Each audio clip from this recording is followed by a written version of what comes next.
Mazi. It's my pleasure to have you. You've shown leadership. You've for me to bring you to this program. You've proven that you have what it takes to be here, and I know that at the end of the day, Biafrans will hit their chest and know that they have a leader, a reserved leader somewhere. And it's my pleasure to have you in this program. You saw the clip about the Eastern Security Network launching, and you also saw the speech of our leader Mazi Johnathan when he launched the Eastern Security Network and everything that he said. Mazi Johnathan. Yes. So most of the things he said, a lot of things he said have come to pass, but more is yet to come as far as we know. But there is a clip I want to play because there is something he said about the Eastern governors. Let's start from there. And today there is a clip that is going on about the Ebonyi State governor who said there was no need for a regional security outfit. And recently he has come out to say he's beginning to express regret over their lack of foresightedness to have done what is necessary. Let's take this clip and we'll be able to start from there. Gunmen again killed at least 15 people in an attack on 4 villages in Ishelu local government area of Ebonyi State. The gunmen attacked the villages on Monday evening, shooting sporadically and killing the victims in different areas of the communities. They also set ablaze motorcycles belonging to the residents. Some of them who witnessed the attack give account of what happened. How will I know what caused it? There have not been a situation whereby we got into quagmire with them. We have been living peacefully. Suddenly, we wake up with this corpse as a gift. How many people you saw that were killed? Personally, when I counted, before I couldn't hold my emotion again, I counted and I got 16 in number. From the number that is more than 15. Do you understand? Because from the counting, it's 16 in number plus maybe some that are still in the bush. Because what do you think that really caused this? Now, the cause is what we cannot even tell. Do you understand? Because they are leaving this place without any kind of prior information. That means they have a kind of ulterior motive. Okay. Because when we had a little listed, the coordinator, being Rashidi by name, said that before leaving here, that he will make this community to share tears. And I believe this is the tears. Okay. Then now, we are only talking about the dead. But there are some females that are coming back from the market. That we know we don't even have their whereabouts now. We don't know their whereabouts. Women. That means they must have taken them. Then we are the ones destroying crops. Okay. Do you understand? We sanctioned them. Okay. But now coming back, maybe are you raising cow in respect of human being? Let me tell you, one thing you should understand, the one thing there is just that I urge the governor to know what to do about it. Meanwhile, Governor Dave Umahi has visited some of the villages where he condemned the attacks in strong terms. He gave the people the assurance that the government will do all within its powers to bring the perpetrators to justice.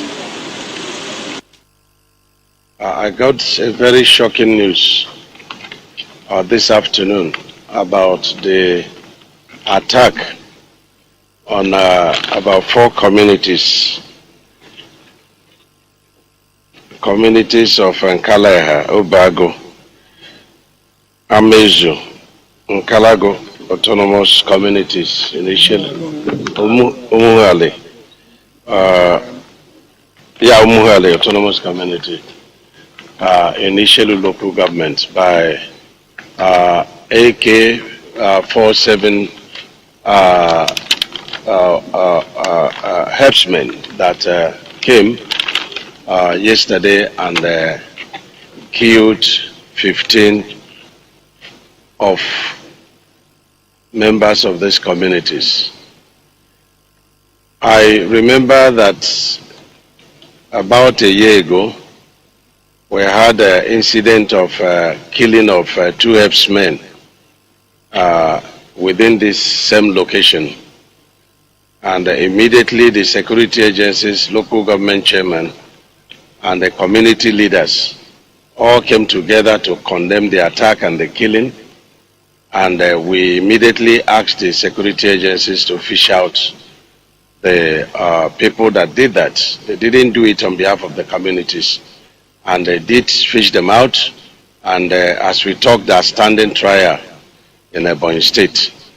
And the community and the government and security agencies appeased the herdsmen and made peace with them. And so it is very shocking that overnight, all the herdsmen in Ishelu local government vacated Ishelu local government, which means that the local herdsmen are part of the conspiracy of the killing of our people. They vacated despite all the efforts that my government, governors of Southeast and security agencies have been making to give them full protection, not only in the Ebonyi State, but the entire Southeast.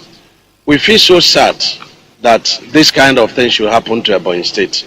We feel so worried for our country, Nigeria. We are short of words, and good enough we have some traces of the sponsors, we have traces of those who came here. I will not disclose it, but I'm going to escalate the identities of the people to the highest authority, and we wait to see what they will do.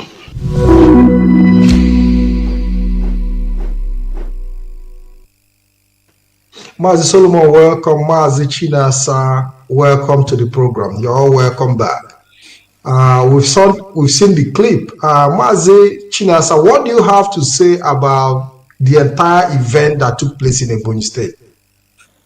Yeah, Mazi Patrick, thank you so much. You know, one of the biggest problems Biafrans have is those leadership. People like Dave Umahi, who is the governor of Ebonyi State, and also the governor of the South, is governors. Dave Umahi has been living in denial for many years. He has been living in denial.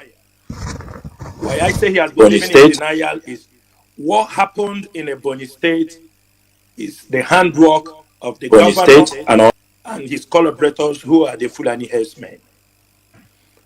As far as 2009, Fulani started settling in Ebonyi State in large numbers. From, I would say, from 2009, IPOB, do you understand me, become kind of, we start to understand that these people has been here since 2009. But in 2015, when our leader was arrested, when he was still in prison, the Fulani started attacking gradually in Ebonyi State. From 2015, the IPOB volunteers started to look deep the activities of Fulani herdsmen in Ebonyi State.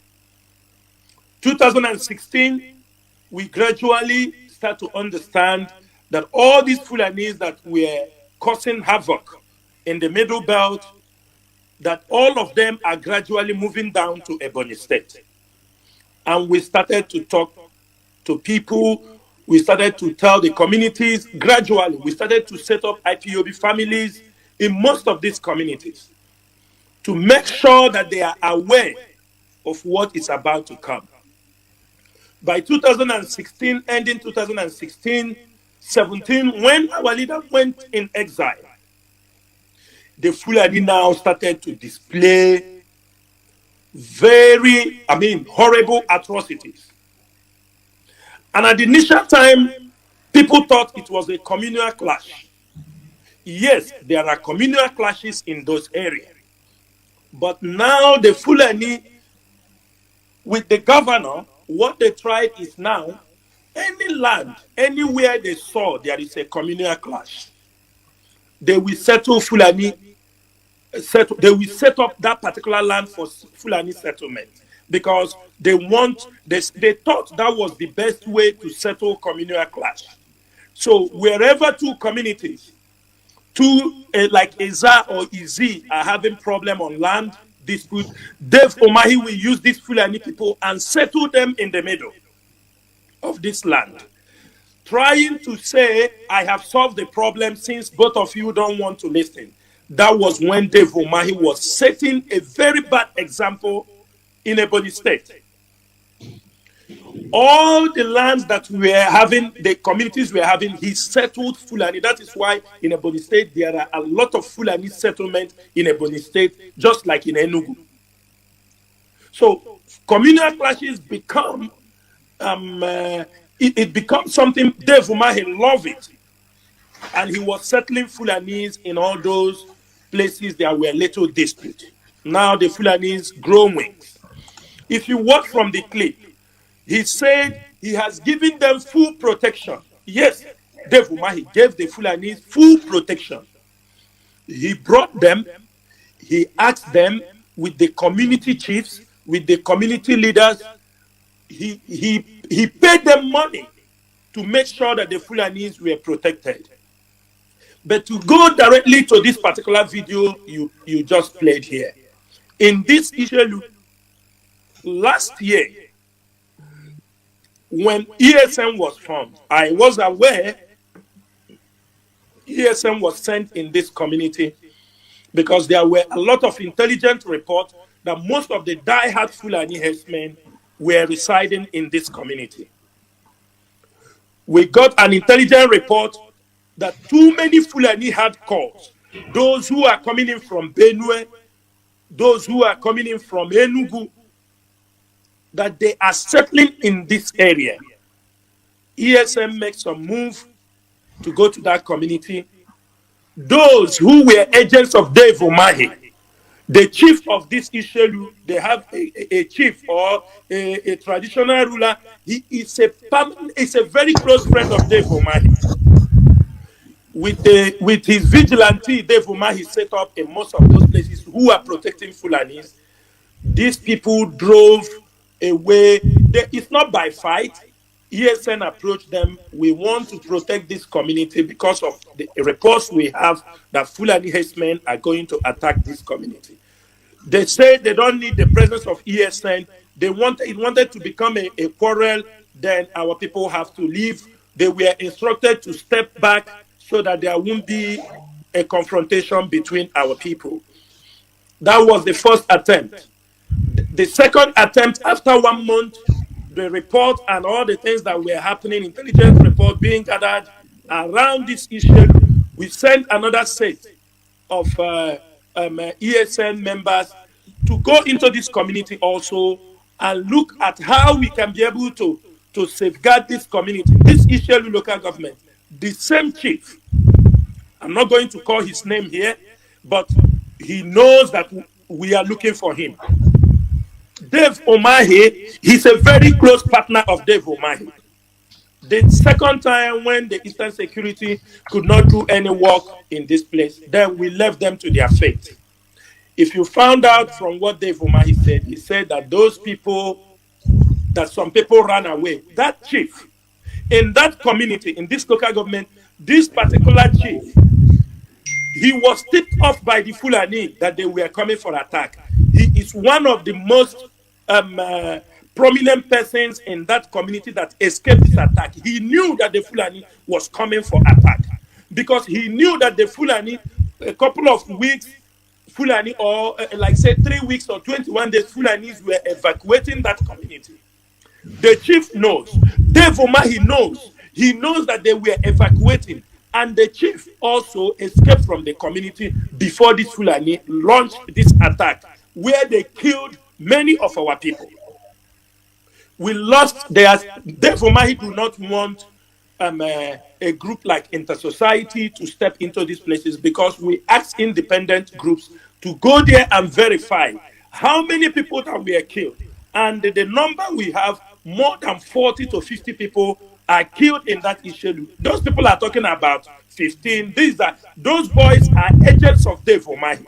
These are people he asked them to go and speak. To say it's 15 people. There are many people, their bodies are being found. Some young, because there is a school in that area. I think there are students, there are small kids that their body has been found after that particular event. They were got by bullets, they fall inside the bush, and later on, we found out that there are dead bodies, litters in all the places. So the problem here is this. Dave Umahi is a joke. Dave Umahi is a joke. He knows what they are doing, because if presidential ambition for 2023, Dave Umahi sold our land. He sold the land of Ebonyi to the Fulani people, and today he is reaping what he has sold in Ebonyi State. But one thing we have to promise them, as long as the indigenous people of Biafra, we came before they start to reason, and as long as we know the plans of the Fulanis, there is nothing that will stop us not to defend our land. It is either they come out, he have come out and said the people he protected, you saw these Fulanis were causing havoc in Middle Belt, in Jos, in Taraba. Does it mean Dave Umahi does not see all this news? And Dave Umahi still set to protect the Fulanis in Ebonyi State, and he expects what to happen, that they won't kill our people? Unless ESN takes the mantle in Ebonyi State, unless IPOB stand and gap between our people and the Fulani herdsmen, there will be nobody be left in Ebonyi land and in other parts of Biafra land. And that is by nature. We found it as an obligation that the indigenous people of Biafra and the Eastern Security must step in and close this gap, because history will look at us in the eyes and ask us, why did we continue to blame all those failed leaders, rather to take the mantle or to take the bull by the horns to protect our people? And that is what we are doing right now. Thank you, Mazi. Thank you. Mazi Solomon, do you have any question for Mazi Chinasa as regard to what happened in Ebonyi? Yes, I told you I'm prepared for Mazi Chinasa today, because this is a big fish. It's very hard to catch him, and since we have already catch him and he's here with us today, he will not go without answering our questions. So we have had the narrative that Mazi Chinasa put out here as to regard to what happened at Ebonyi State. So my questions to him now is this: as according to what our Mazi Onyendu Nandekanu said in the day of launching this launching ESN, that the ESN will go and protect our people and fill gap where it is needed. So at this point, do we still need the traditional rulers, which we are clearly known that these traditional rulers, they are also among the people who are selling their communities out to the killers? Do ESN still need permission from these traditional rulers as the situation stands now? Do we still need protection, permission from them to send ESN into protecting the life of our people in some of the communities? Mazi, you know, we have a tradition of people will even ask you when something did you ask? We have done that. Now we have asked them, we have begged them, we have approached them. I don't think we don't need their permission any longer. As long as many of them have refused to listen to the simple fact that our people are being endangered, we do not need their permission any longer. In fact, any of them who stands as a hindrance on the way to protect our people, he will pay dearly with his life and his family. We are no more taking any permission from them, and we are no more waiting for them, because we have waited for so long. We don't. Okay, one more question to you. Thank you so much for responding to that question. Then one more question is this. Now, when after the launching of ESN, the news that went in internet and the deliberation of people is that ESN is not legal, it is not well legislated, and therefore the government and the government should not relied on the activities of ESN. So now I am asking you, like in the operation of ESN, did they feel anything illegal? Mr. Mazi Solomon Peters, there is nothing illegal in the activities of ESN. Meeti Allah, if I may ask, is Meeti Allah legal? But Meeti Allah is giving 100 and something billion. But they are the fourth most. But the government, they are stakeholder. They say they are stakeholder in the Nigerian state. ESN, our activities has nothing illegality in it, because what we are doing is what is every born Biafran is expected from us. Reasons are the governors, the political leaders. They have played with our life. There is a gap. There is a gap in our system. There is a gap in our region. There is a gap of this security in our place. It is just an example of when things you expect those to do it and they refuse to do it. For example, if you do not have a house, your father do not have a house, and you grow up and you want to put a roof under your father, would that be found as something very wrong? I don't see it to be very wrong. There is no security in our land. And the doors, our borders are open to these Fulanis to come into our land to kill our people. Not only kill. You know, one of the most degrading things in life is when people come and rape your women. After raping them, they kill them. They kill you. In the country I am living, you don't rape a woman and go free. But the Fulanis came into our land. They come here, they rape our women, they rape our girls, they adopt our people, and there is nothing illegal in what ESN is doing. We are engaging every of our activities. We are doing it as based on to protect our people. Until otherwise, if there is anything that makes ESN illegal, then somebody can come out and say, this is what makes ESN illegal. But so far, ESN is engaging the Fulani herdsmen and all the people who have come to kill us in a more professional way that so far, even the world, they know we are doing the right thing. If there is anything illegal, I think some countries might by now condemn the activities of ESN. Thank you. Okay, thank you, Mazi. Thank you. Mazi, do you have any other question? Yeah, we know we can't finish all our questions at once, but we have to move the program forward. But another question that I want to ask, or should I ask two questions at once so that he can respond? Let's take it one after the other. We have all the time. I believe Mazi Johnathan have all the time. So take it one after the other, and we'll proceed. Yeah. Okay. Thank you so much for the basic of clarification. Mazi Chinasa Onyendu, we want to ask you a question. What are since the operation of ESN, or through since the time ESN was launched, how many corporations has ESN gotten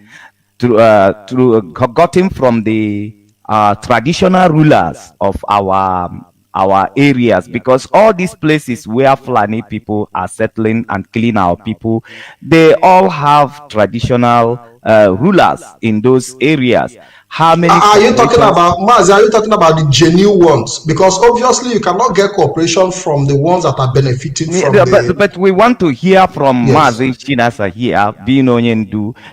Most things come to their table. So how much cooperation have they gotten from our traditional rulers? Because we've seen that what happened in Aboi State is as the result of the ignorant of the traditional rulers who try to play part with the Fulanis, and then today he has brought death upon his people. So now I want to ask Mazi, how much corporations have the ESN gotten from the traditional rulers, or are they still part of the problem? Thank you, Mazi.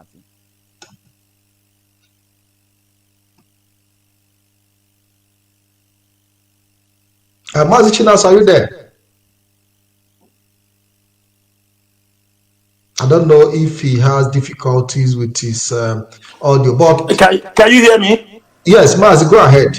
Okay. Yes. Yeah. Thank you, Mazi. Mazi, I hope you got the question right. Yes, Did you get the question? Yeah, I got the question. Okay, go ahead. Yeah. One thing is this: Radio Biafra have created a lot of awareness, even though it has not yet sunk in the mind, in the head of everybody. I must confess, there are traditional rulers who are also very cooperative in what we are doing. And most of them have also demonstrated when they realize, most of them realize that the Nigerian security cannot protect them. They have realized.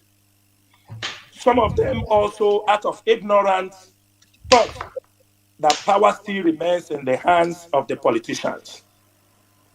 Those ones don't know that power have changed hands in Biafra land. Example, in Enugu,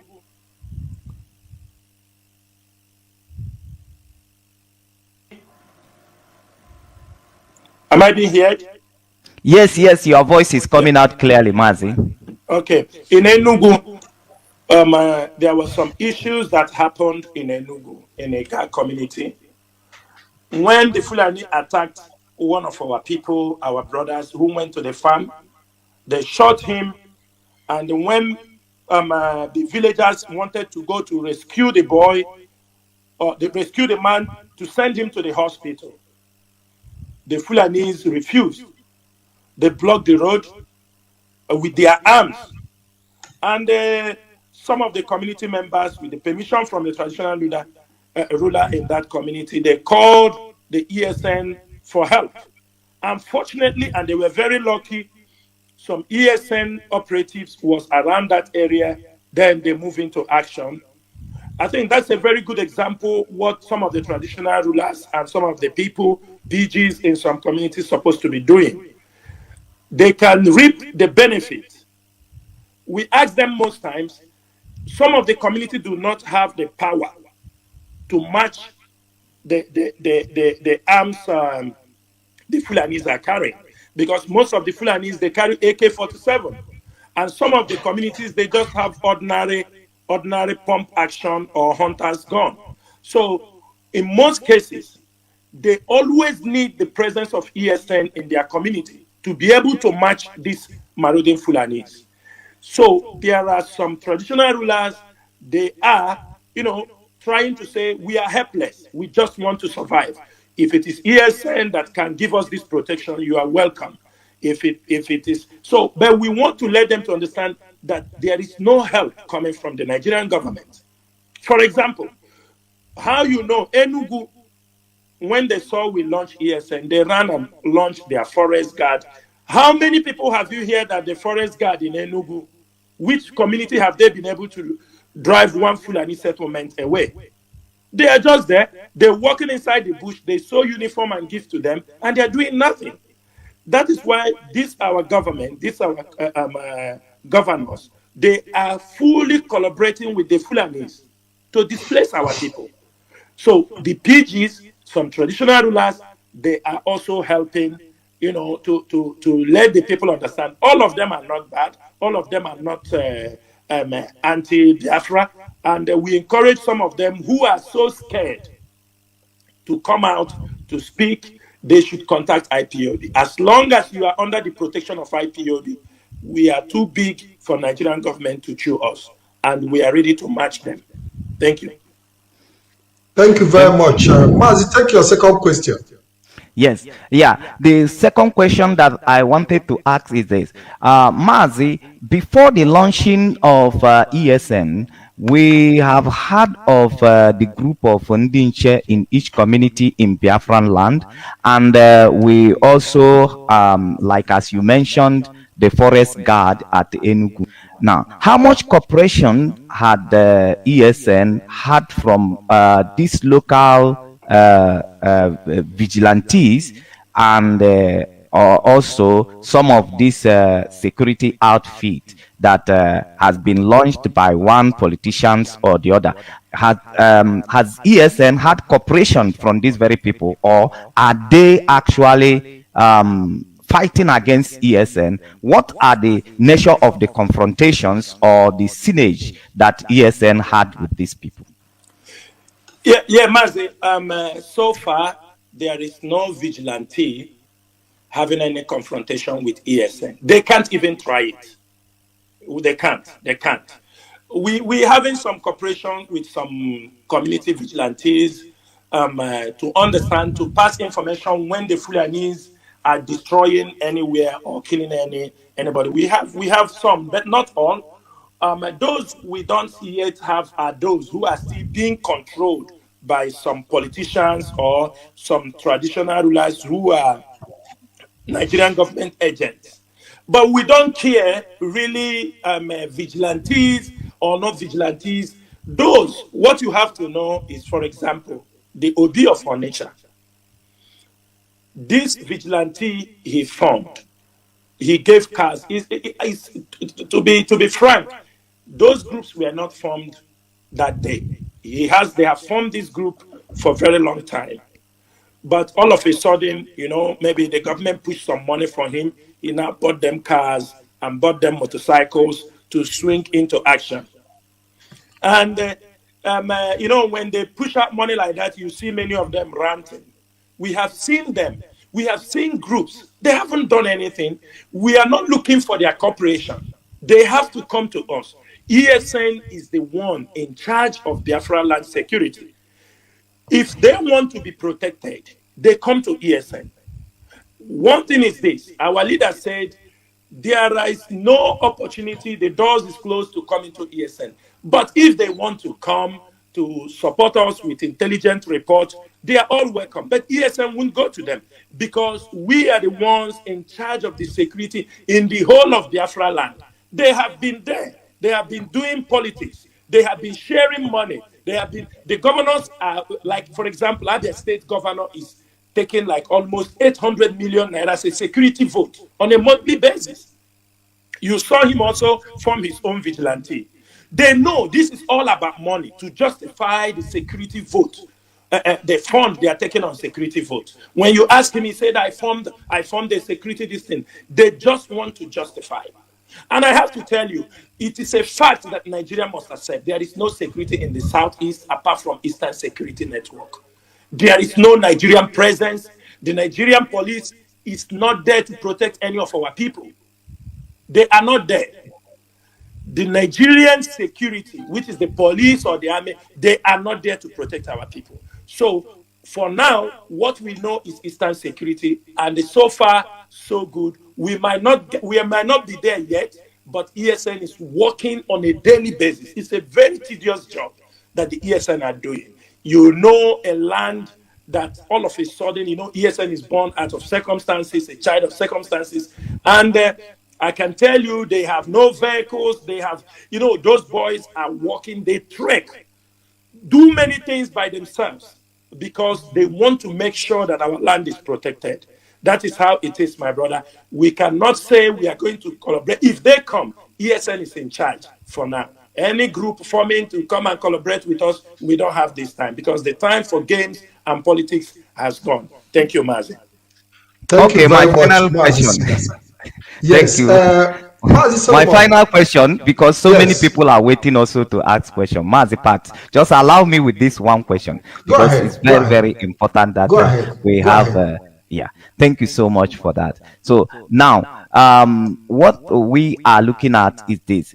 As it stands today, we are hearing some statements from the Nigerian government against ESN, or how they will come after ESN, or how they will make sure they stop the operation of ESN. So all this report from the government, does it play any kind of role as to regard to the operations of ESN? Does it really put fear in them? Did they feel threatened, or did they feel like their goal cannot be achieved by the threatening that is coming from the government, that they have to crush down ESN, and they have made some attempt? How do you think that ESN feel as when this kind of threat is coming from Nigerian government?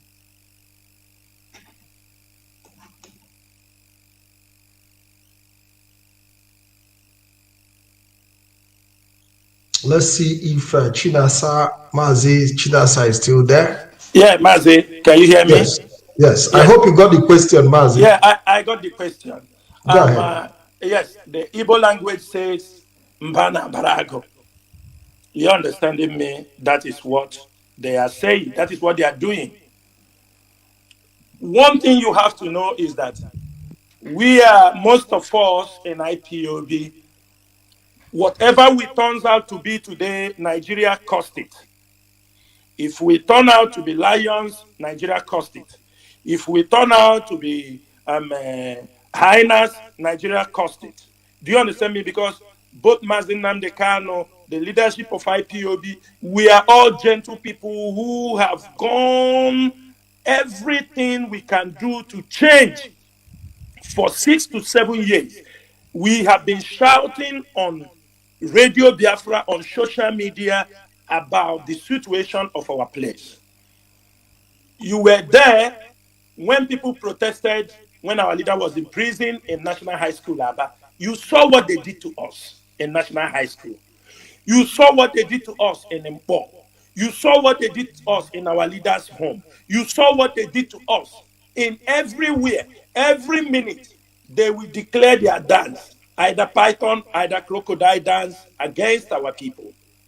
All these things they were doing, they were making us, they were pushing us to be more hardened in our activities.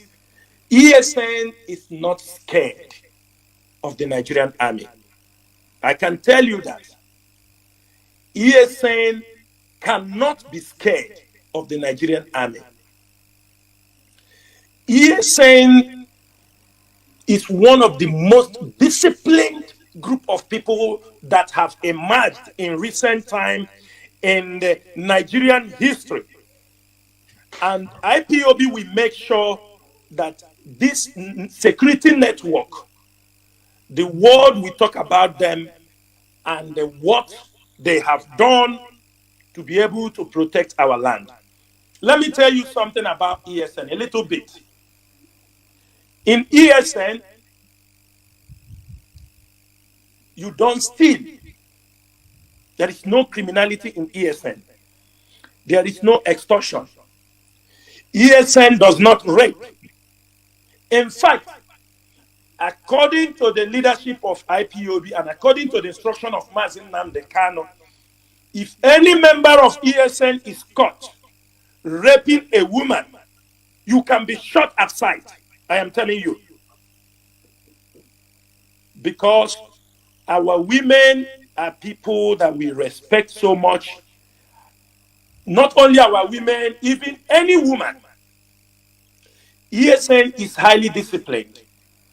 And for the fact that we are highly disciplined, our ideology, our mind, we have already built ourselves that we are facing one of the most ruthless army in Africa, which is the Nigerian military. We cannot be scared when we are fighting for our life. We cannot be scared when we are trying to protect our land. We cannot be scared when we know we are doing the right thing. ESN cannot be scared when they know that our people, if we don't do these things, that our land will be ravaged by the Fulani herdsmen. ESN is not scared of the Nigerian army. Today, the Nigerian army is, you saw them, any little provocation, the world is not seeing it. They will go and bomb our area. Any little thing, you see them. And nobody is saying anything about it. But tomorrow, anything can happen. Those helicopters, they are moving around our land. They thought we cannot bring them down. We are counting day by day. Day by day. What I want to tell you, ESN is strongly, even the more, they have to know that the activities of ESN, the impact they have, have on Biafrans, the security in our land. Right now, people say you can drive from one state to another. There is no police checkpoint. There is no harassment. That is the fear of ESN. Before they will tell you that criminals here, we are put.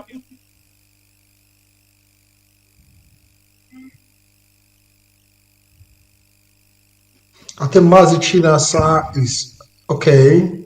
Mazi, are you back? I think he's having some difficulties. I don't know, but I think it's an audio problem. I don't know, but I hope that he returns back. Maybe people are trying to call his line, or maybe he's getting call from. Yeah, possibly. Yeah, sorry, Mazi. It was called interrupted me. Yeah, okay, we are with you here. Yeah. So what I'm trying to say, if you can listen to our leader, this is a man, before ESN was set up, we were full of conviction that ESN will deliver the job to protect our people. ESN, one thing people don't know is that if it is not by the grace of Chukwu Okike Abiama, ESN would not be able to march on that day you people saw it. When ESN marched, that is when we know that indeed our land is secured. Because there were a lot of challenges. You know what we have went through. And if it was not ordained, with the level of sabotage in our land, with the level Mazi will be coming to that, because yes, we'll also be dealing with the entire challenges in IPOB. We'll be coming to the issue of sabotage, both in IPOB internally, and we'll be asking you how the leadership of IPOB were able to manage the sabotage, even at the leadership level. I think I have to come to that question. How have IPOB leadership been able to manage a sabotage even at the leadership level, where you have situations that some IPOB leaders left people who had sensitive positions, but the movement still remains strong? How was the IPOB leadership able to contain such a vacuum? Mazi, even me, as a member of the DOS, sometimes I do marvel, even our leader himself. The structure and the activities of IPOB is very complicated. Our leaders set up these structures that it is very difficult for somebody to crack the leadership of IPOB. I can tell you, it is only a fool can stay somewhere. He said, if I leave IPOB, IPOB will crash. If I leave IPOB, IPOB will have a problem. It is only a fool. Anybody talking like that have to know he don't know IPOB. IPOB in the media, administrative network, legal, mobilization, finance is really, really, really complicated. It have layers of people. It have layers of groups under the same structure. You bring this one down, another one, and one thing is that our leader, in Igbo language they say Ahizaya. You understand me? This man set up things. You may see yourself, you are very important in this struggle.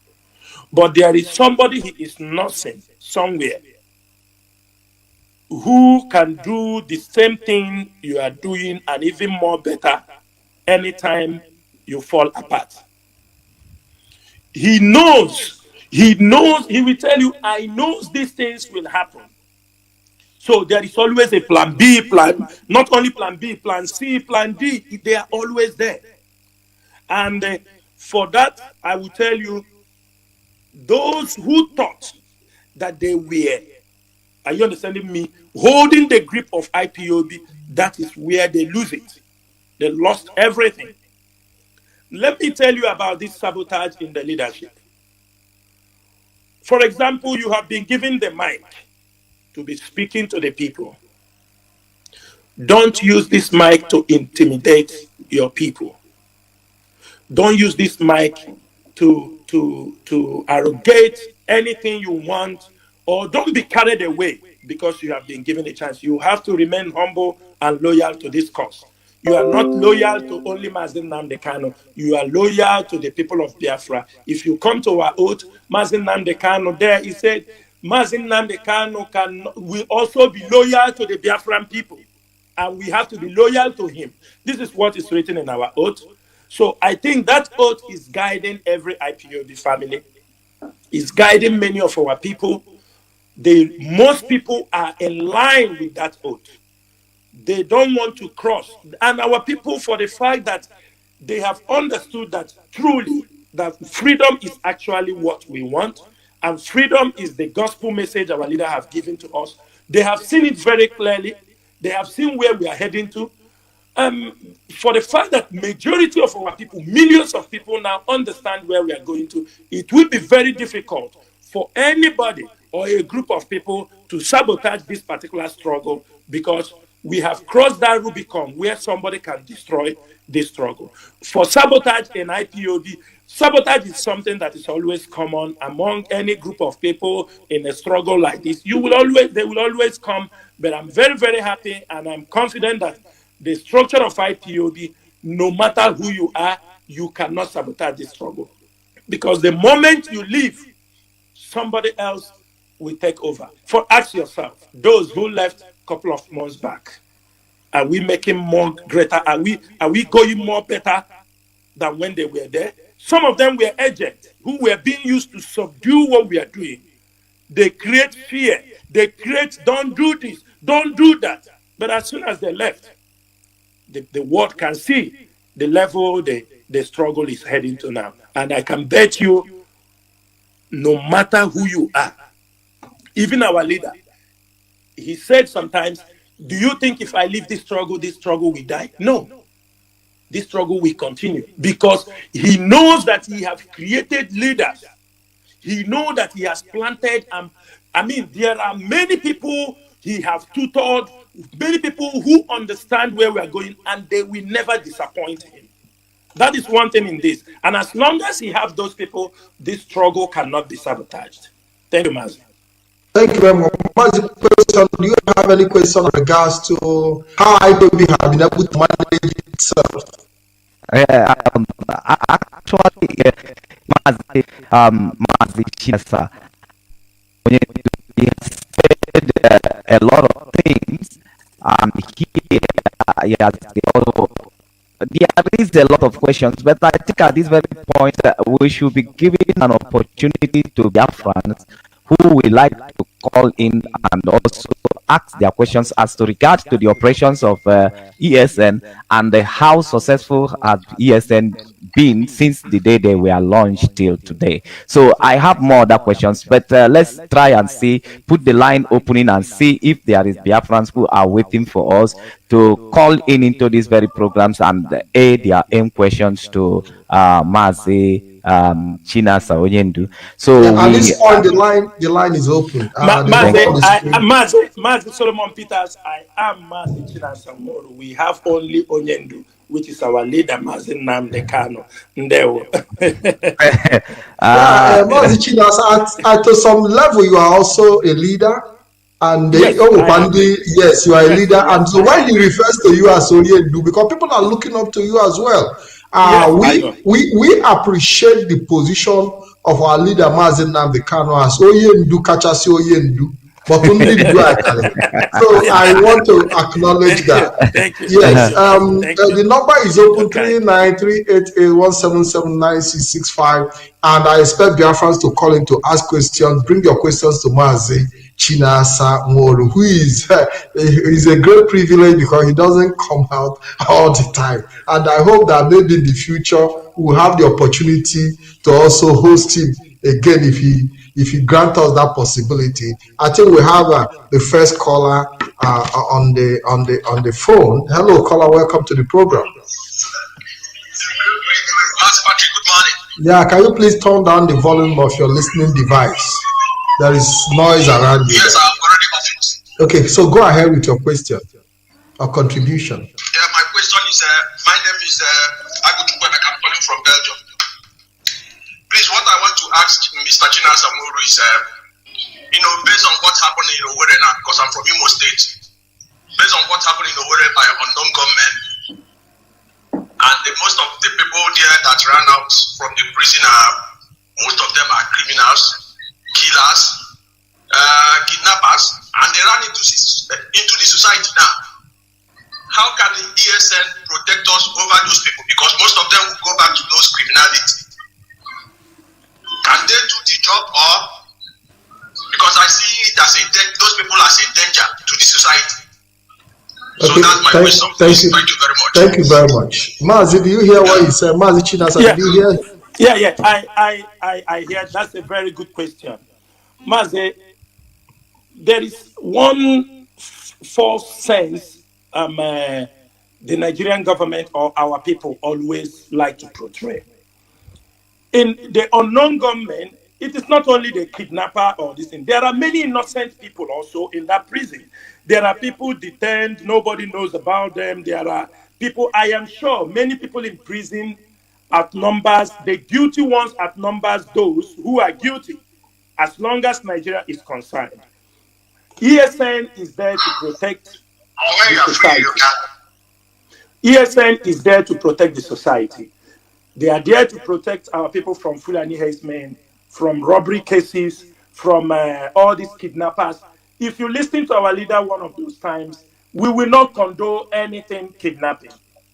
We will not condone it. And we have our contact number for the leadership of ESN. It is always out there in case of anything. If there is any case of kidnapping, if there is anybody involved on those things, I can tell you, drop the message on the line. Even before now, ESN do manage issues of kidnapping. We have been able to foil attempts, but we don't want to come on air to talk about it always. But those who have engaged in kidnapping, they know that ESN, in many occasions, we have tried to fault their activities in Biafra land. Even some of them, there was one that was talking rubbish, but he doesn't know that ESN know his activities. We try to make sure that we break all those rings of kidnappers in our land. And if anybody who is a kidnapper or those who come out from that place think he can turn our land to a kidnapping, then he's not going to succeed, because ESN automatically will fish him out. One thing they don't understand is that ESN is in every family. Your brother, you don't know, might be an ESN member. So for those of them who think they can come, I can tell you there are many people who have confessed that they never know that their brother is part of the ESN. So that is why ESN is going to be one of the most sophisticated security network. We are in your family. Your father can be a member of ESN. Your mother can be, even your younger brother will be a member of ESN, and you will never ever know. That is what will make ESN very effective. We are in every position. With this system of network, we can be able to curb many crimes that will happen in our land. And let me inform you one thing. We glorify these crimes without looking. Most of the crimes committed in our land are done by the Nigerian police and the Nigerian military. I can tell you that as long as these people understand that the crimes that are happening, the kidnappers, most of them are Nigerian police connections. I can tell you there are places where when they kidnap people, is the police that are giving them gun to go for the operation.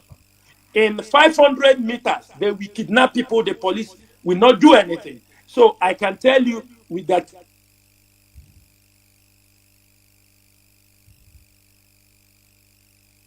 We will be able to crop all those criminals that have come in. Our land will not accommodate any one of them. And I can tell you, it's just a matter of time, you will see the work of ESN, how effective they are on the ground. Thank you, Mazi. Thank you very much, Mazi Johnathan. So I think we have another caller. Caller, can you please introduce yourself and ask your question? Hello. Good afternoon, good morning, or good night, depending wherever you are. My name is Michael Irwanya. I am calling from UK. First of all, Patrick, I have to thank you and our brother Solomon for the good work you people are doing. And mostly thank you people for bringing somebody like Tina Samuru to this program today. I don't have much to say or much to ask Tina Samuru. The only thing I have to ask to Tina Samuru is this. Tina, please, what I have to tell you is God sent somebody like you, I must be sincere, to this struggle. I was the national coordinator in Italy. You called me many times, we interact many times, and I know whom you are through your voice. And it's unfortunately to me, I have an obstacle through the former leader, Mazi Johnathan, who used his brother to terrorize Italy for 2 good years. I did not breathe when I was the national coordinator. And the Onyeka by name.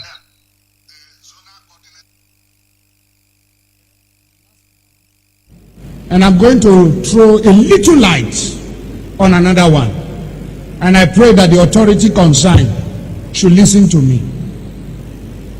And it's a statement. Dialogue now, so that you should not be knocking the door for dialogue and there's no dialogue. That's what God told me. I keep saying it. I said there is a spirit in this young man. It is bigger than what physical eye can see. I'm not an Igbo man, I'm a Yoruba man, but I'm speaking as a prophet. I said what I see in this young man is bigger than him. You see, the man, the small boy that they call him, what is inside him is bigger. It's not just an ideology, it's bigger. I said, I see an animal. Which animal did I told you last time? Huh? I said what? A what? A what? A small puppy. And I say, I see a small puppy going forward. All of a sudden, I saw so many strange wild animals, lion, bear, great animals around the puppy. Then I saw the puppy look back and saw that the animals around him are so many. Suddenly the puppy, what I saw last month is different from what I'm seeing now. The puppy is developing some futures of wild animals. This prophetic word is not to the negative. It's very important. Take the Biafra agitation serious. Dialogue now. Because I see a time, doors are knocked, calls are made. People who are heady are saying we have come down, but these people are not willing to dialogue again. Please, redeeming the time, for the days are evil. Dialogue now. Dialogue now. I repeat it again. I'm not an evil man, but I'm telling you what I'm shown in the spirit. What? I'm seeing great people, important people in this nation coming together and saying, now, okay, We want to sit on the table. Let us talk. But the people you want to talk with are saying it's too late. Please, dialogue now. The days ahead are evil. Dialogue now. This is not a cry of a baby. It's a cry of an adult. I repeat it again. Dialogue now. The Bible said, blessed are the peacemaker, for they shall be called the children of God.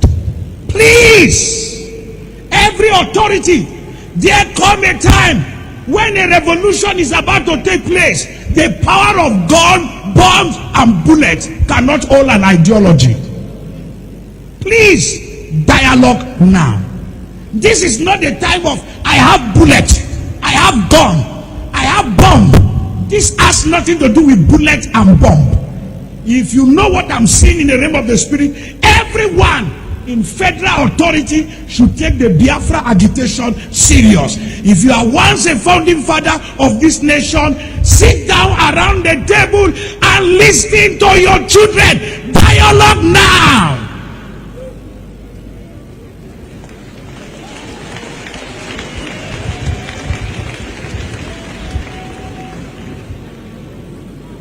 This is not the time to arrest anybody. It's the time to hear the cry of the people. Dialogue now. Because he's going to be the last resultant solution at the end. But when you are asking, when the king comes down from his throne and he's saying, I'm ready to talk, and everybody is throwing stone at you, then you will know that it is important to dialogue with honor and prestige and go out, and there is peace in the land. Anymore to pay the price for freedom. Don't let this white man tell you that violence is wrong. Every damn thing that he got it by being violent. Killing people, raping and robbing and murdering. He's doing it as we speak. And then he has the nerve to come and tell us that violence and hatred won't get it. Don't buy that. He's worthy to be hated. Worthy because of the evil that he does. God hates. I don't know why man think you're better than God, when God in the Bible said he loved Jacob but he hated Esau. In the Bible he said no man can serve two masters. He'll love one and hate the other. They have made us little sheep that they can walk over and run over, but when we decide it's over, and we should make that decision. It's over. We're not taking it anymore, and we cannot pass on to another generation the legacy of our cowardice when we know the problem and won't move to erase the problem. That's our fault. We gotta change. See, one of the things that our ancient people knew, yours and mine, when it got to the point where they would be extinguished, they had to fight. Even if they lost, they had to fight. So the great warrior spirit came up out of us. Same with the blacks, same in Haiti, same in Central and South America, the Maroons. All of those came to a position where they had to fight. In that church, where 9 of our brothers and sisters were shot down by a skunk, how in the hell are we justified in offering him love and he offers us death? Somebody asked me the other day, my passion. That's brother. okay. Asked me, can you forgive him? And I looked at him, I said, no, I cannot forgive him, because he knew what he was doing. He was cold and calculated, and he was just fostering the same hate. Who asked you that question, brother? Did he look like us? Yeah. Yeah, he's one of them. Yeah, I know. How in the hell? I mean, it's an insult It to is me. an insult. that you're going to ask me, can you forgive?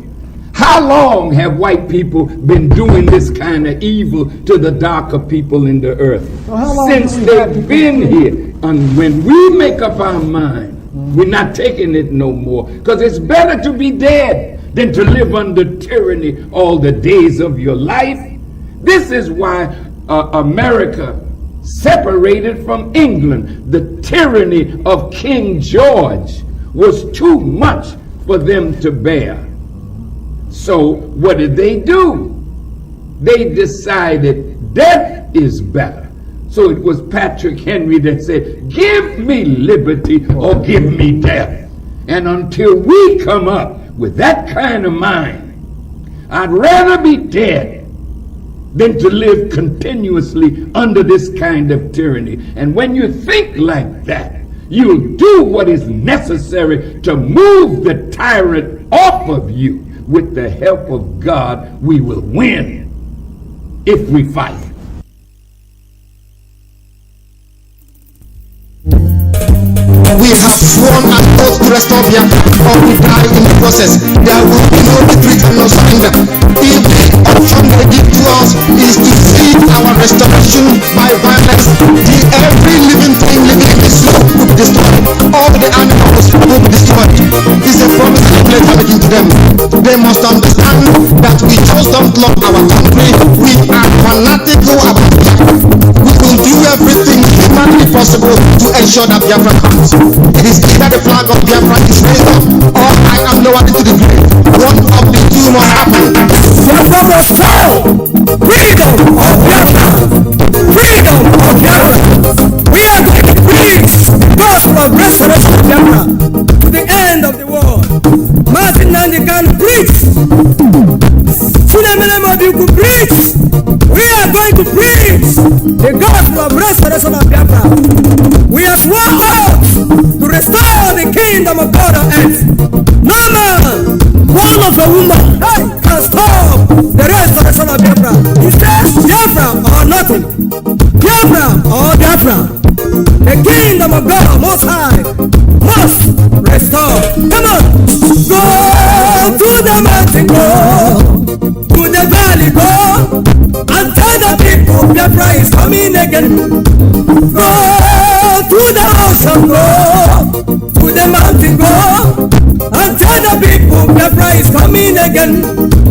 Go to the Austrian, go to Japanese, go and tell the nation Biafra is coming again. Alright, the mountain, go to the valley, go. Alright, and tell the people Biafra is coming again. Biafra is coming. Biafra is coming. And tell the people Biafra is coming again. Go, mountain, go. Ipob, go. Ipob, go. And tell the people Biafra is coming again. Preach the gospel of restoration of the kingdom of God on earth. What shall it come? Let the God preach the gospel of restoration of Biafra must come. No man shall stop the kingdom. No man, no man.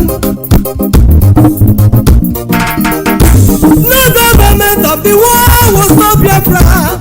No government shall stop restoration of Biafra. Radio Biafra House-of-Service, coming to you through the auspices of Radio Biafra London. The only criteria to listening to this platform is common sense. You come with your common sense. That is what is required. Only common sense. That is the only thing. Yesterday, I wanted to come on air, but as our leader was also on an interview, so I have to hook it up to our platform, Radio Biafra London. That is what happened yesterday. Though the quality of the interview was very bad, because there was echo from their side. That is what happened. You know, some people always say, I read comments of some people say, no, this person is supposed not to interview our leader. No. We give anybody, you know, because our leader, he takes the right decision. What we want is for people to understand why we need our nation. That is the only thing. It doesn't matter. Forget about the questions. Anything that is being asked our leader, thrown at our leader, he knows, you know, we just open mouth and he comes out. So you don't feel for him on that way. You don't feel for him. He is equal to the task. It doesn't matter because people listened. Maybe people that couldn't listen or couldn't hear or couldn't understand what we are doing or never really understand. You see that he reached them. That is also a part of evangelism. To inform people, duly inform people what is really happening, why we are doing what we are doing. Therefore, I once again welcome each and every one of you great Biafrans and lovers of freedom. It doesn't matter because a lover of freedom doesn't have no tribal border, no tribal coloration, nothing. As a human being, as a normal human being, you should be a lover of freedom. That is the truth. That is the reality. So I welcome each and every one of you. It doesn't matter whether you are from the east, west, north, south. That's not the problem. Whether you are from Jukun tribe, Kaba tribe, Kadara, Kanuri, Karimjo, it doesn't matter. You know, there's something, you know, when you look into this Boko Haram fighting, there's something I want to just say. This Boko Haram terrorism, let me tell you, many people don't understand. You know, that side mostly is Kanuri. Even Shekawi, I think he's a Kanuri man. He's a Kanuri man. But he's from Almajiri. He's an Almajiri boy, developed from Almajiri. Listen, what they are using, you know that the Kanem Borno Empire, in the whole of that northern part of the zoo, it is only the Kanem Borno Empire that never recognized the supremacy of the Fulani Caliphate. You know, the Kanem Borno Empire, the Hausa there, and the Kanuri. Do you know what the Fulani cleverly did? They brainwashed, they chose people from that side that are also indigenous of the soil in order to do their job for them there. That is why that Boko Haram, they created that Shekawe in order to destroy it, because what they are trying to achieve is to punish. That is why they are killing the whole Shehus. And it is their own son, their own people that is doing their job for them, not the Fulani. Listen, many Boko Haram, they are not Fulani. Many of them are Kanuri and Hausa and other ethnicities. There are Fulani, yes. But the people, they are using the people to do their dirty job for them. That is the conquest. That is how the Fulani work. They brainwash some people, they give them money, they give them influence. Now they touch their brain and they start fighting against their own self. They never knew. They don't. If you call them, they don't even know that they are destroying themselves. You ask them, they say they are doing the work of Allah. Do you see how they conquer themselves? This is how the Fulani destroy themselves for the Hausa. They fought and they saw exactly the same thing they are doing in the name of Boko Haram, using the Borno indigenous people mostly the Kanuri, in order to fight against their own indigenous people, that Western education is evil. Whereas they don't even know that they are being used by the Fulani Caliphate in order to subdue their shehus, the original kings that are there. But the Boko Haram, they are being deceived that you have to subjugate these people, you have to make these people believe in Allah, that they should do away with Western education, that in the real sense they are subduing everybody for the Fulani Caliphate. Because why is this Boko Haram? Why was it not in Katsina? Why is it not in Katsina? Do you understand? That is the Fulani. That is what they know how to do. They know how to instigate fight between people. I will not cease to continue saying this. This is what they are doing in our land. Just, oh God, I will come into it anyway. But look at just how they use our own people to fight us. Look at the Sarkin Fulani, so-called governor of Imo State. Immediately after the jailbreak that happened, out of their lack of security, not up to 1 hour, they came out, even Hope came out to, no, it is IPOB. God Almighty. God Almighty. They know how to use people to kill their own people. You understand? The Fulani Caliphate, they are perfect in this. But do you know what? It is worst in Nigeria. Let me tell you, it didn't happen. The influence Fulani have in Nigeria, they don't have it in any other part of Africa, even in West Africa, any other place, they don't have it.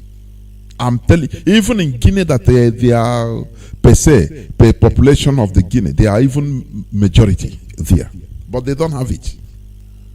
They don't have influence. The Fulani have. They don't have it. Even in Mauritania, even in Senegal, in any other part of is it Ivory Coast, even in Niger, they don't have the influence, the type of influence they have in Nigeria. They don't have it any other place. Do you know why? Because they saw people in Nigeria, the Hausas open their land for them for manipulation. They saw people very easy to manipulate, very easy to conquer, very easy to conquer by turning them against each other. They just give you influence, make you powerful, and use you against your own people. That is what the Fulani found astonishing. From Hausa land now down to Nupe, to that side now, it emboldened them to continue coming to South, because they say these are very cheap set of people. This is what they are doing in Borno. They are destroying that place. They are using their own people to kill their kings for the Fulani, complete subjugation of the Fulani Caliphate. Complete subjugation by the Saduana of Sokoto. That is what is happening. When you see the war going on there, it's not going to stop until they clear. As they are killing the shehus, later by later they will be replacing them with emirs, Fulani emirs in Borno.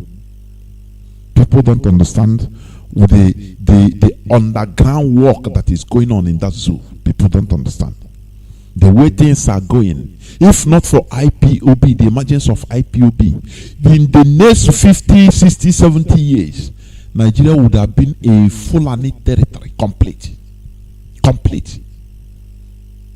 The indigenous people would have been, complete subservient. The same way they did to the Hausas. That is what they want to turn the whole indigenous people in that zoo called Nigeria. If you don't understand it today, we must pray. Our Father who art in heaven, the creator of the whole universe, hallowed be thy name. We have once again gathered in your name in order to do the needful, to dispense the truth without mincing words, without fear or favor. Therefore, I present this hallowed platform into your care. Even our leader, the whole indigenous people of Biafra, Father, guide and protect each and every one of us. Be with our leader.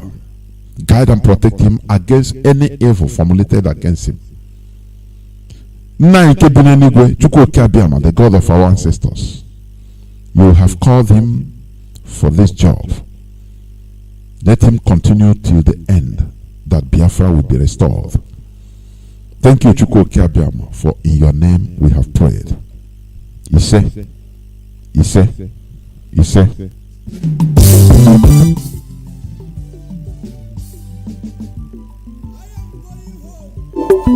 The land of the rising sun.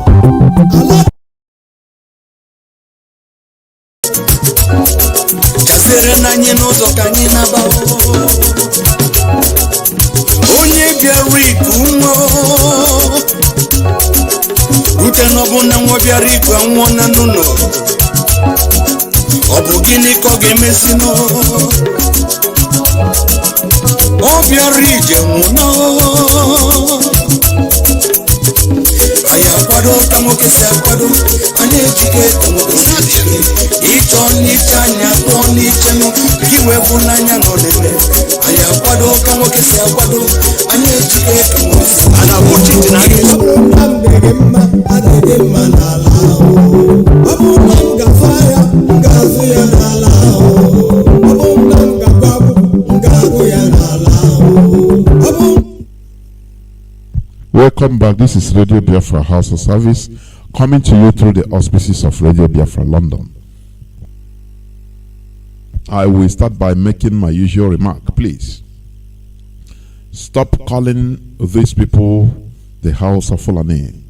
There is nothing like House of Fulani. What is happening, or what the Fulani wants, is for you to classify them together. It is to their own advantage. It is to their own advantage. That is why when the Fulani terrorists are attacked in Ondo, in our forests, they want to generalize it. You see Mietiala saying that, oh, they are attacking the North. They are attacking the North. We, the House of Fulani, they are attacking us. It is life from the pit of hell. Nobody is attacking the Hausas. Nobody. But they want to use this, they don't want you to see any difference between them. It's a ploy. What we tell you here is gospel.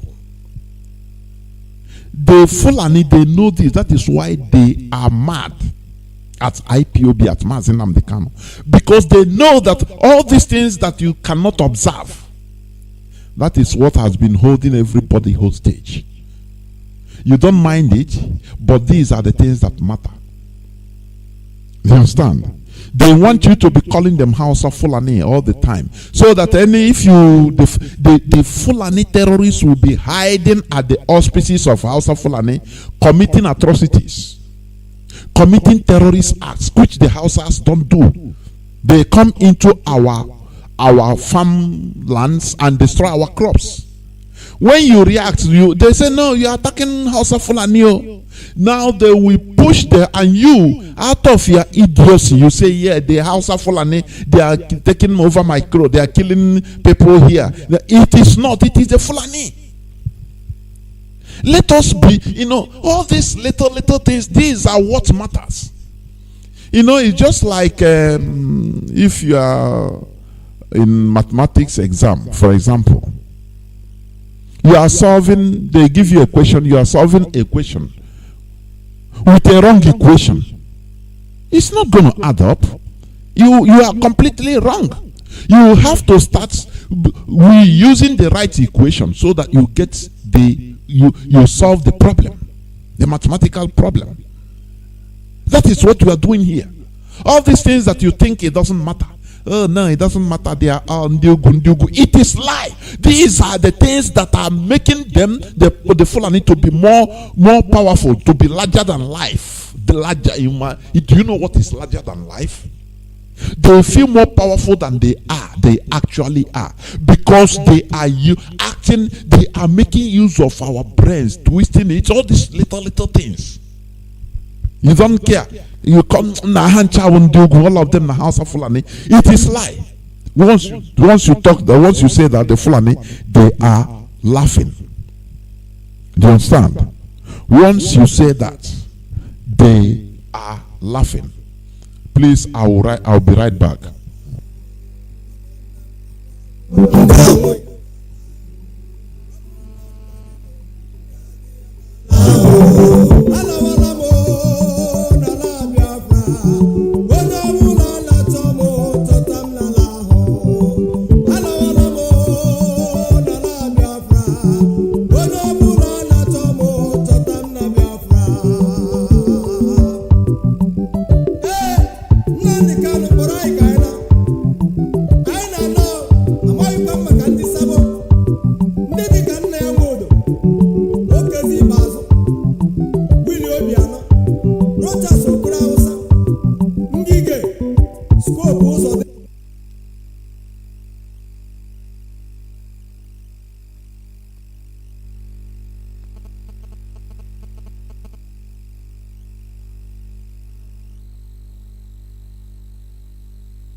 onye nna maka masị na IPOB kwadola kwado IPOB bụ atakata abụọ anụ mmiri onye ụsa ị na-ama IPOB aka na-ezu ezu gị nara abụ ụzọ bụ ịdara ama ife onye kacha ntị kwutu ụzọ ịkpọfụla owele ọ maka ndị sabotage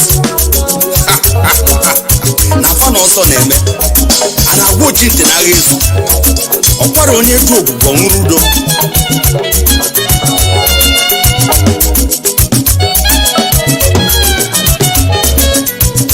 iso security network apatago na Fulani nọ n'ọsọnụ ndị sabotage nọ n'ọsọnụ ndị ọha na eze nọ n'ọsọ ndị igwe gwanụ na nye bụ n'ụkwụ ka anyị malife anyị na-eme n'ụlọ unu sacha onye chukwu tele mmanụ ha Mazi Nnamdi Kanu amadike gaba n'iru na anyị kpụghị n'azụ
Welcome back. This is Radio Biafra House of Service. I was taking care of some things at the background, that's it.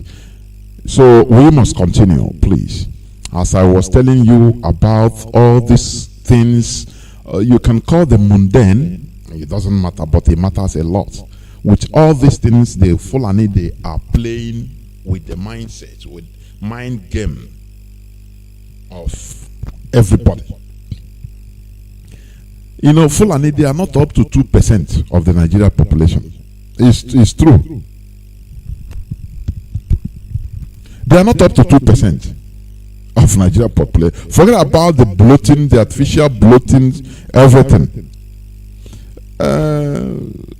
But when you call them Hausa Fulani, they merge. You merge themselves. You merge them together with Hausa, with other Kanuri, with every other tribe in that north, the core north. That is what they want. So that you see them, oh, they are plenty. Do you see the people should understand this trick. It's very simple. It's very, very simple. People that are very minority upon minority. But when they call themselves Hausa Fulani, we are the Hausa Fulani.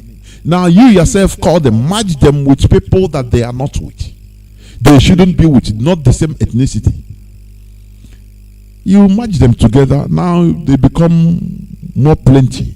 They become larger than life. That is why they have been playing on this. Because the Fulani, they know how to match people or rally people around in order to fight their enemy. How far about defending Nigeria? They turn it against Igbos. Oh, Igbos are the worst people. Oh, they killed our Saduana. Oh, and something that is very intelligent. I think even Senator Baribe said something on this. I read it. And I've been saying it here. Whenever they will come, they want to make you start telling them, I saw one useless documentary they did on one of the grandsons of Saduana of Sokoto. A documentary, just put it there so that they keep everything alive. That's why I say our people, Biafrans, the Igbos, mostly, I don't know, they are the people that are living Bakuni life until the coming of Ipob, until the coming of Mazi Johnathan. We have been living Bakumi life from, let us see, here na Biriwenondo. Ebichanda mara ihe chiga yage mechi, just Oliver the Coke. Very rubbish life. Sometimes I think about it gives me a headache. I say, why? People that slaughtered us more than 300,000 first in 1966 without the war, in only military coup. Now from 1967 to 70 they killed more than 5 million plus of us. And they are coming in this time, every time you talk they say no, Igbos killed, Zogu killed the Saduana of Sokoto. And people are listening to this. That is why I say this Bakumi life of Biafrans would have been what decimates us as a people, because we don't understand what it means in order to raise our collective case. After 1970, the Fulani, they succeeded in instigating on every Biafran to be selfish. They made things very difficult so that everybody go and fend for yourselves.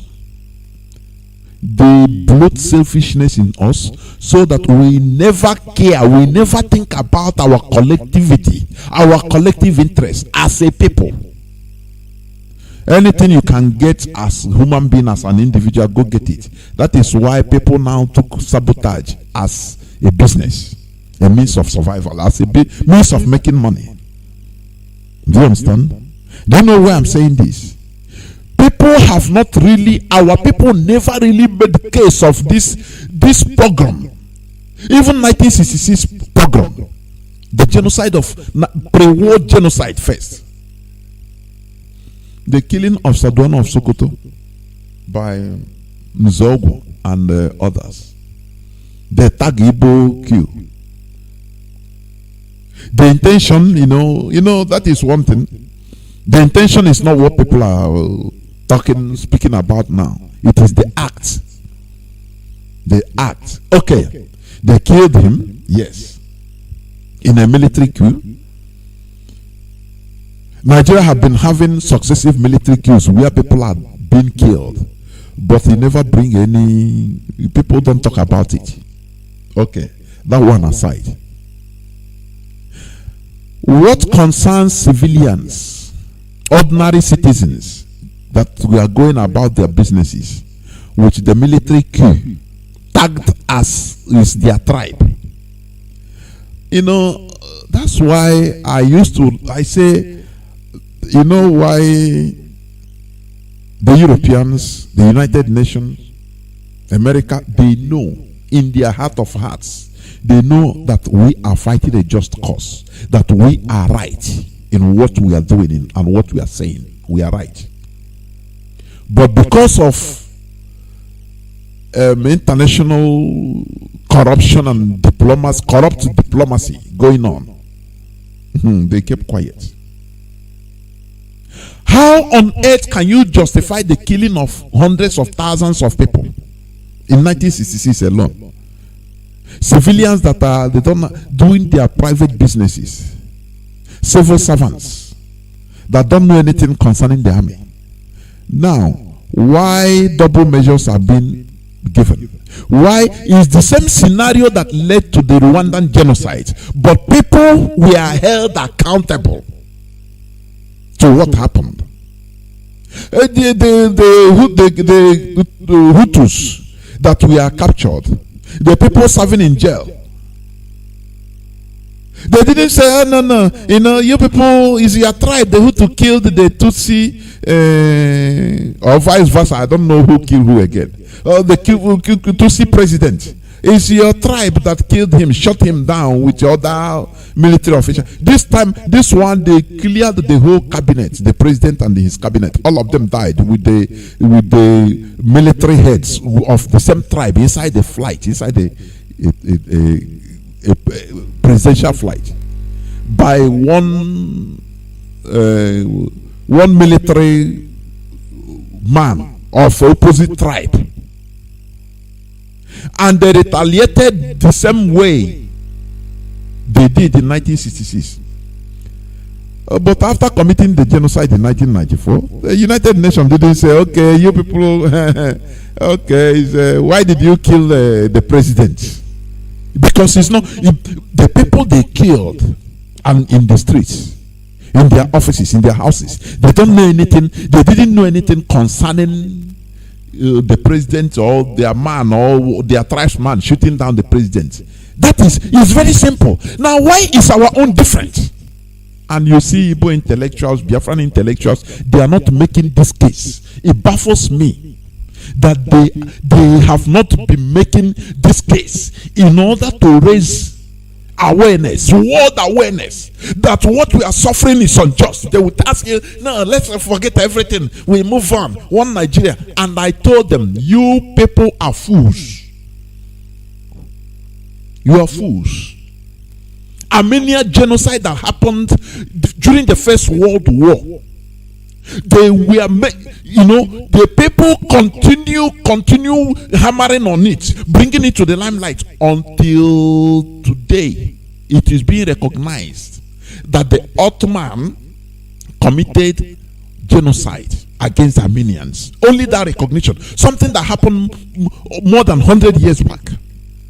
Do you understand how things happen? But in our own, we forget. Oh, we gotta forget. We gotta move on. No, don't. And you allow these people to be telling your own stories, imposing on you bringing their false, all these their false narratives now, so that you will be negotiating. You are the person that will be calming them now. Sorry, now it's not all of us. Whereas they massacred millions of us. Oh God, I never. That is why in all these things makes me understand why we suffer the highest casualties in transatlantic slavery. We forget very easily. We don't push. We don't know how to push consistently until this angel, this divine gift called Mazi Johnathan, he came just by a sudden, came down and start changing the narratives of the way we think. Otherwise, we Biafrans, we don't know how to push and push for long. We are not consistent in anything we do. What I will give kudos. If it comes to making money, our people can even fall into fire to make money. Be consistent in doing it. But once it comes to our collective interest, our collectivity, you see everybody going away, shying away from it, as if it never happened. I said this is why I understand the reason why we Biafrans will suffer the highest casualty of transatlantic slavery. We always learn to live as slaves. As far as we are breathing, it's only few of us that few of our people that jump down and drown themselves in savannah instead of being slaves. They are brave, but majority they learn to. Oh boy, don't talk. As far as we are, there is a life. There is hope. No, don't talk. Leave everything. Do as if it didn't happen. That is why many of our people, many of our women, they suffer rape. They never talk about it. And you think it's a good thing? They are dying inside. Gradually, they are dying inside. Families are being, torn apart. Secretly.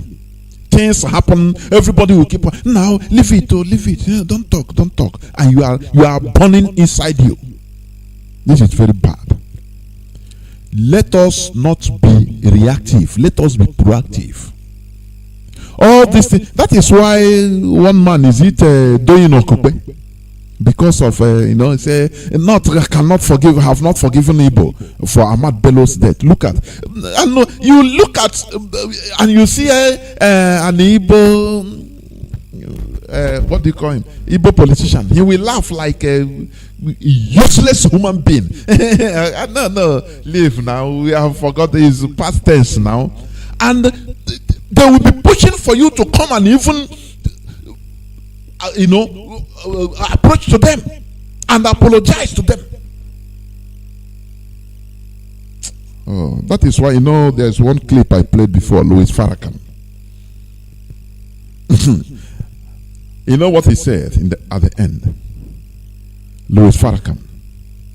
He said, it is better to fight to death than to live under conquest all the days of your lives. This is why the Americans, they broke away from Britain, because they saw the tyranny of King George. So they say, let us fight. You fight, and it's better for you to fight and die than to live under conquest, under tyranny, as a slave, as subservient slave. Our people should understand this. All these things you say, no, leave now, let us forgive. You are not more righteous than God. You are not more righteous than God. Any person that is why our mantra is, you hate us, we hate them. We are IPOB. We cannot forgive you when you do us something, but no. Even if it takes 1,000 years, we still remember. We continue teaching it, and we remember. They say the Fulani, they can avenge. They are avengers. They don't know the type of radicality in us. They don't know. They don't know. We don't forgive. We cannot be, we should not be more than God. God hates. He loves Jacob and hates Esau. Don't you know that? Don't you know that? He said you must not serve two masters at a time. You should not. You should hate one and serve and love the other. So there is a hatred in God. All these things. No, we forgive. Forgive it. Who tell you that? Which can forgive? You forgive your killer. You kill your killer before he kills you. All this rubbish that have been put inside our head to make us very docile. The way the Europeans docilize the slaves. Oh, love your enemies, slaves, obey your masters, instead of chopping their masters' head out, just like the American Indians did. You continue preaching this rubbish. That is why we that are victims, they want us to be, apologizing to them because of killing of one filthy man that instituted tribalism in that zoo, saying that he hates us as the Igbos, and you will be laughing with making jest of this thing. Somebody that say instead of giving you an Igbo man war job, as one Nigerian is, he will that job. If you look, no person can do it in the north. He will go outside, go America, and bring an expatriate, and you are laughing over it. You don't know. You said it on tape. And you want us to continue being like that, Oh, we killed Zogu killed this guy. What of more than 5-6 million people? What of more than 300,000 people being slaughtered in cold blood in 1966 alone? No, these are not lives. Sometimes all these people in our land that call themselves intellectuals, they make me sick. They make me heavy sick. Because they don't know their responsibility, what they should be rising up anywhere they go in the international arena. That we suffered pogrom, genocide, second to the Jewish Holocaust. Nobody talks about it, and they want you to not only subdue it, to make it for you to continue apologizing for one military man killing Sadona of Sokoto. Oh God Almighty. We are dead already. That is the only thing. We are only Biafra will resuscitate us. If you are saying this, people think that we are radio talkers or online bluffers, right? Before God and man, the hatred I have on Nigeria and those that are the hate, personal hatred. When you look at it, I will not continue. Let's talk another thing. Let's go to today's issue, please. Because they make me sick. They make me sick. If only they understand. They are talking about unknown gunmen, right? No, don't worry. A time will come, there will be unknown missiles. Unknown missiles will be landing from where you don't even know. Unknown missiles. We are in the 21st century. We are in the 21st century. From unknown gunmen, it will be robots. Unknown missile will be landing places you will not know. That's it. Angels will be coming. They are fighting for us. We must continue. Please stop calling them the House of Fulani. Call them their names. They are Hausa and the Fulani. Different set of people. Stop promoting these filthy idiots. The Fulani that is causing problem everywhere. Living in dreams in Klakuku land that they will conquer everybody and turn everybody into Almajiris as they turn the houses. They think that they will turn Biafrans like that. Let them ask Britain. Let them ask Britain, the world power. What happened between them and the Biafrans? Ekumeko. Let them ask them. You see, very filthy idiots, because they can manipulate people in our land they call politicians in order to start singing with them, dancing with them. They think that everybody, they don't know what they are in for. It is either we get Biafra or everywhere will be on fire. I'm telling you honestly. I've told my family, I say I don't care. If one day I hear, oh yeah, they have killed one of your siblings, I don't care. I say, so be it. So be it. Because that dungeon must be destroyed. That dungeon must be destroyed. Otherwise it will destroy our race. Completely. We must continue. The topic of my message, my submission today says, stop adding your own